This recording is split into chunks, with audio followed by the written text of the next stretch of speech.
So, I'm very happy to have Lynsey with me today. Lynsey, do you want to intro yourself and a little bit about your business? Sure. Thanks, Rob. So my name's Lynsey. I'm an international digital marketing strategist and trainer. And I am the founder of Social Bee, an international digital marketing and upskilling agency that's been around since 2008. Nice. And we help businesses generally, I guess, in an overarching sense, to be profitable online. We work with generally national and international organizations, B2B, B2C. I always say you could take us to a pub quiz. We'd answer some really random questions, whether it be country specific, region specific, or industry specific. We work with a lot of different sectors. Is there a particular kind of service stack that you specialize in as an agency? No, we don't actually. Our remit is if a client has a good product or a good service, so if they have a really good tangible product or service and they know what they want, they just don't know how to get there, then we are that gap that we help them with. And it can be literally anything and everything. Generally, obviously, needs to be a decent profit margin if it's a product, and the same with a service. But no, literally, there is no specialism in terms of the sectors. From an e-commerce point of view, obviously, it tends to range onto the FMCG brands. I've been lucky enough to work with some of the largest brands in the world. If you went to your bathroom, Rob, or in your kitchen, there would be some brands there that you would recognise that I've worked with. That's cool. And how big's the team as of now? There's about 17 of us. We obviously COVID has happened and we were working in an office. Most of us are working in the office actually, but before COVID, we did have remote team members and our systems were remotable anyway. So we have our wonderful colleague Pooja. She was working from India. She's now living in the US. Doesn't matter a little iota to us as long as our team are happy. They have the culture they want and the systems they want. They can work from wherever they like. That's cool. Yeah, so I guess the COVID stuff, it kind of impacts you less than some of the other agencies that I've spoken with that were traditional bricks and mortar, like huge headache just working out what that transition looked like. Yeah, we were quite lucky. Having worked through a recession before, I'm always of the ilk of don't work in one sector. It's just my personal view because it means that you can spread your risk, having been made redundant. And second of all, make your systems cloud-based and remote. So literally before COVID happened, we'd already done a test and we were like, right, pick your laptops up, take them home. Yep. But yeah, from the clients that we worked with, some of them didn't have laptops. Some of them had, didn't have remote systems. They couldn't work for like 6 to 8 weeks and longer. So we were counting my blessings that, really COVID happened, but I have sort of planned for every eventuality where possible. Looking back over the agency's growth and its massive successes, what do you feel was the single biggest mistake that you and or the agency made along that journey? This is, I know you reached out to me a few weeks ago. It was nearly a month ago that we planned this. And I only came to the conclusion of probably the best challenge, I class as a challenge, not a mistake, challenge last night, actually. And it's a pretty big one. And I thought it'd be really useful to share today, particularly given that I'm female, because it does have a bit of female centricity to it. Now, the biggest challenge I had was to scale or not to scale. It's a big decision to make. And ironically, Social Bee happened by accident, which led me down the path of actually having a good problem, but still quite a painful problem at the time. So if you want me to, Rob, I can bring it to life if that helps. It would definitely help, because I think for anybody that's watching and or listening to this, yeah, trying to work out, is that me? Is that the crossroads that I'm at? Yeah. And like I said, particularly given a female, and it will all come to light. So just to rewind back to 2008, I was still a spring chicken in 2008. Still no grey hair, no grey wrinkles, keen to go, but had just been made redundant. I'd been really successful in an organisation. I'd helped them grow from a few hundred inquiries a month to 5,000 a month, and they'd gone from turning over, a couple of £1,000 a month to millions of pounds a month through the work that I'd done in digital marketing and IT. But recession hit and I was made redundant, and my husband was made redundant as well. We went to Australia for 5 weeks, which was always our plan, and we fell in love with it. And the plan was to emigrate out there. But we came back, told our families, but unbeknown to me, people had obviously found out I'd been made redundant. Organisations who I'd networked with over the years, a couple of them reached out to me and said, "Hey, Lynsey, we're here you're on the market. Could you do some freelance marketing for us? And so Social Bee was born by accident. I never had any dream to run an agency. I've been really loyal to the previous organization I'd worked with. And they always said, Lynsey, if they cut you in half, it would say the company through and through. You're so loyal.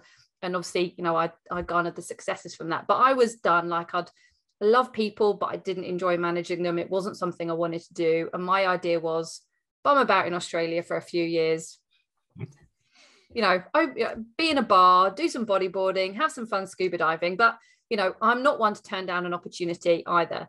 So this freelancing happened by accident. And I was like, well, let's just see where it goes. And it continued and it continued and it got bigger and it got bigger. And come 2015, unbeknown to me, sort of wasn't in the plan. It grew organically. And I was running or continue to run an international digital marketing agency working with national and international clients. Now, I loved it, but I'd got to a place in 2015 where I was like, this is a really successful agency. It's doing really well. It's working with clients that I'd never dreamed of working with. I have an amazing team, but I'm working 16 to 17 hours a day, 6 to 7 days a week. I can't enjoy any of the rewards I have actually inadvertently got. I'm not that healthy, and I'm a pretty outdoor person. Anyone that knows me, if I'm not at a desk, I'm either on the water, underwater, or out walking my dog. You know, I'm an outdoor person. And here I am sitting here 16, 17 hours a day, 7 days a week, making other people happy, you know, making sure my clients are happy, making sure my team are happy, which is really important to me. But I'm pretty miserable. And what do I want? Like, did I actually want this? So I really had to take a step back and think, actually, like, what do I want? What do I want as a person? Because as an agency owner, you can only make other people happy and clients happy if you're happy as well and your own well-being is happy. And I was at the age of 2015 when I was 35. And I was thinking, you know, clock's ticking a little bit. If I do want children, if I'm lucky enough to have one, then how am I going to do it? So Social Bee was an accident, an amazing accident, but by actually it being an accident, it created a challenge for me.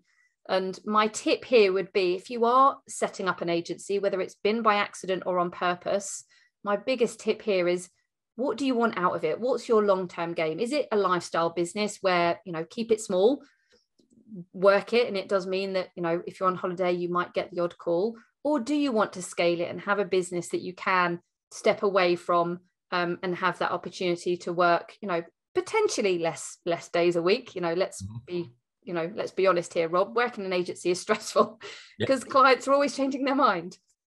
So that's my biggest challenge that I thought would be useful for sharing with other agency owners.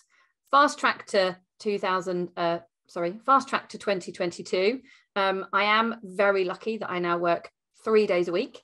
One of those days I look after my little boy, who is 4.5. I did have a miscarriage along the way, but I am now fitter, healthier, just feel a lot happier, which means not only am I happy, my team, who I have an amazing team, there's a senior leadership team there in place now. There's lots of people coming up that we infuse and guide in terms of, you know, career progression and amazing benefits. And I have a 4.5-year-old little boy as well. So potentially everyone's happy, but it was, you know, it wasn't until I got to that like almost breaking point that I thought, what am I doing? It's so easy, I think, to get carried away with the vanity metrics of let's get bigger, let's add more people to our team, let's add more people to the team. It's vanity, I think, in my eyes.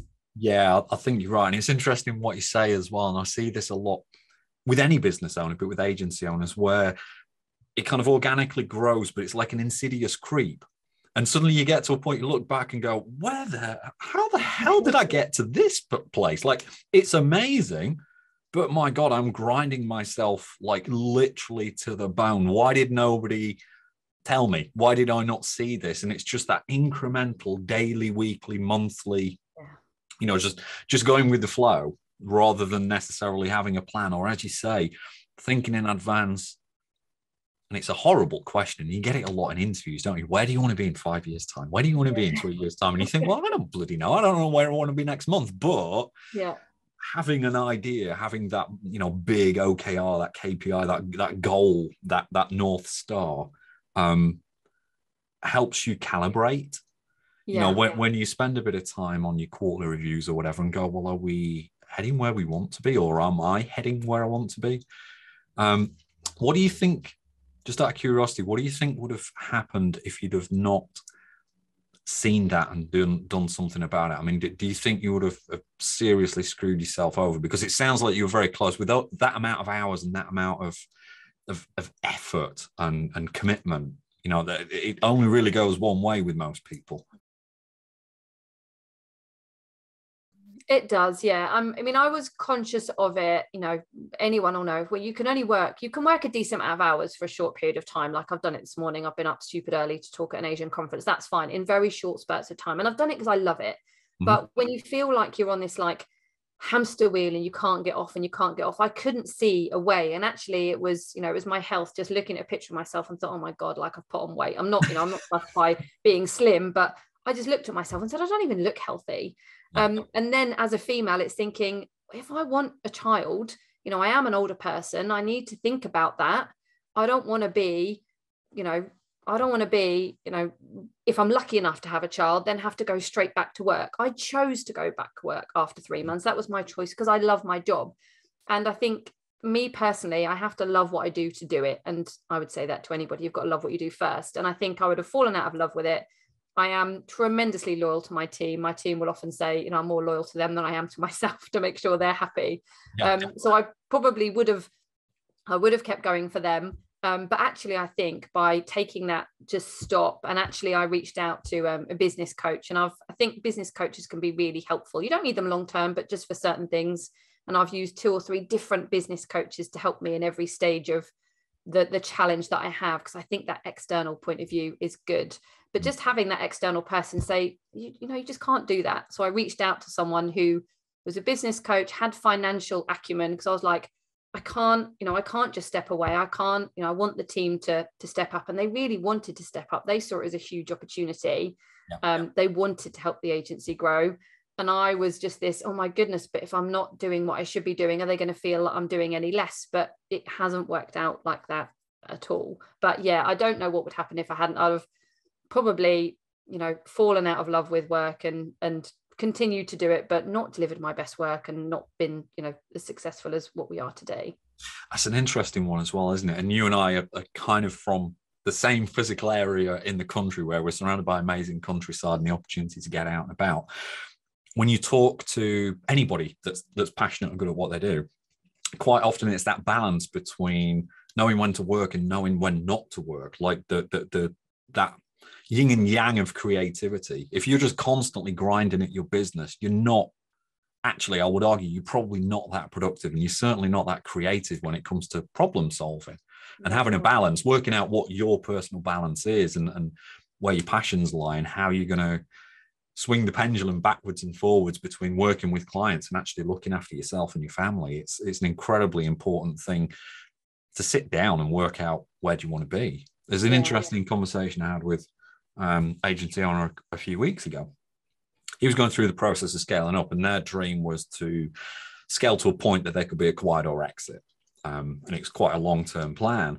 But the thing that he didn't think along the way was that actually, when we sat down and started really talking, he didn't want to be the CEO. He wanted to be like the director of technology, because that's what he loved doing. And it's only at that point that we went, well, okay, we can still hit that dream, but you can't keep moving towards the CEO status. Actually, we need to get somebody else in the leadership team, and you can be the CTO or, head of technical or whatever, because that's what you love. You bounce out of bed in the morning and want to do that. And, what's the point in having a business if you're kind of swanning around being a CEO and you're looking at the guy doing technical and you're just like, damn it, I wish I was doing this. It's your business. You can choose where you want to take it. Absolutely. And there's probably someone that's desperate to be a CEO somewhere. So actually, find someone that really wants to, outshine you and do an amazing job in the CEO role. Absolutely. If you could go back, like way back beyond 2015, you kind of early 2000 or whatever, what advice would you have given yourself to avoid or be able to handle the problem slash challenge that you hit? Like, what would you have said to yourself that would have allowed you to navigate that a little easier? It's an interesting question. My general view is sometimes these pain points are here to serve you a lesson, and you don't know they're coming, like the other agency. You don't know they're coming until you sort of get there and it's a bit too late. But I think in hindsight, and I always say this to any agency now, if they've been created by accident or on purpose, like think about the long term. And I know you said, Rob, that, and I don't know what I want to be doing in 10 years time, because it is a hard question to think. And I think when a business is by accident, it's even harder. You're like, well, let's just see where this goes. Like I'd never had aspirations to have a national or international business. I was just, well, let's just see where it goes. But I think as it started to create a bit of a gravity, I think I could have sat down earlier. I mean, Social Bee's been going since 2008, and that was 2015. So we had a hefty amount of business under our belts at that stage. But I'm also like, oh, I don't want to turn that down opportunity. I don't want to turn that down. We need to be agile. So I think just maybe taking a step back earlier and thinking, we've got something really tangible here. Let's see if we can, grow it and scale it. But as I said, it's almost like I didn't want to scale it. But my drive was very personal. Like I wanted to take time out. I wanted to have the opportunity to have a child. Now that is very individual. But I think the more you can just be cognizant of that and have that in the back of your mind, and embracing the team, the team I had, even in the early days, really wanted to be part of the organization and continue to grow the organization now. So I think it's just at the back of your mind, always be thinking, why am I doing this? Why am I really doing this? Let's not get hooked up on the working with a great brand or working with, some vanity metrics. Why am I doing it, and how can I deliver the best version and still enjoy what I'm doing? We'll all have stress day to day, absolutely, but how can I make the most of that day to day, and how can I make sure the team are enjoying what they're doing as well? So where can people find out more about you? I'll obviously put this on the video. I'll put some links for people, but where can people reach out to you guys?